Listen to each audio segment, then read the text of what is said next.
Welcome back to Math 171, Pre-Calculus Algebra.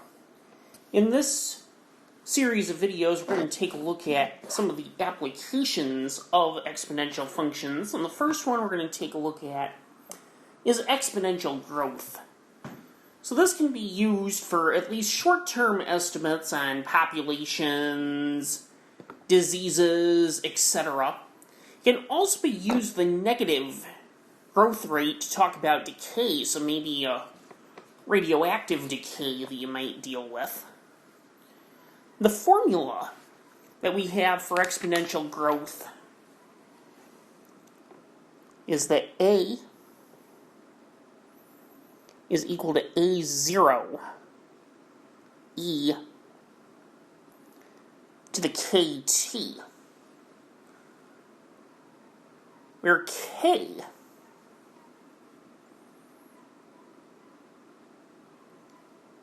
is going to be our growth constant.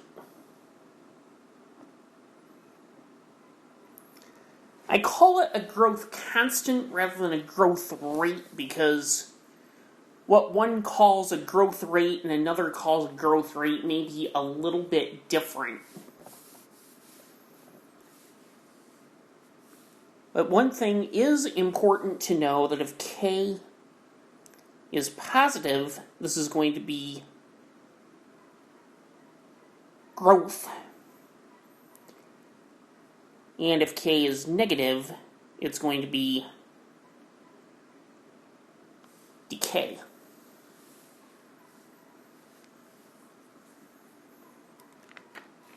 So an example of dealing with this, I'm actually going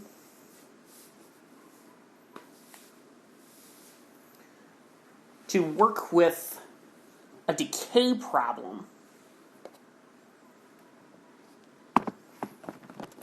So I'm going to put this in the description. It says, use the fact that after 5,715 years, a given amount of carbon-14 will have decayed to half the original amount to find the exponential decay model for carbon-14. So, after 5,715 years, it decays to half of its original amount. So we have A equals A0 e to the kt. Now we don't know what A0 is, but we know that the A we're interested in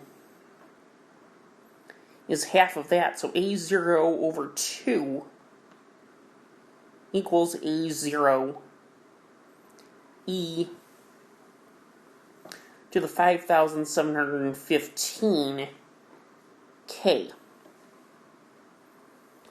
Well, now I can go ahead and divide both sides by A0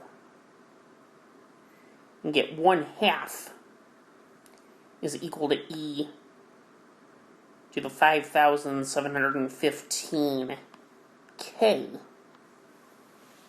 can take a natural log of both sides. So I get natural log of 1/2 is equal to 5,715 k.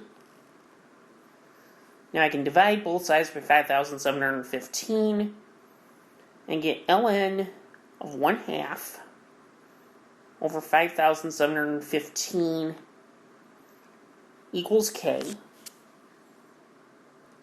And that is approximately equal to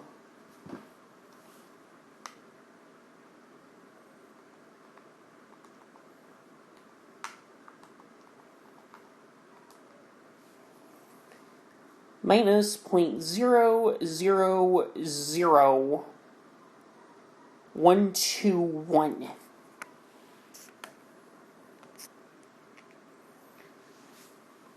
So then we could say that our official model is A equals A0 e to the minus 0.000121 t. So that's exponential growth and decay. In the next video, we're going to talk about a special type of exponential growth, when there's actually a limit as to how fast or how far it can grow.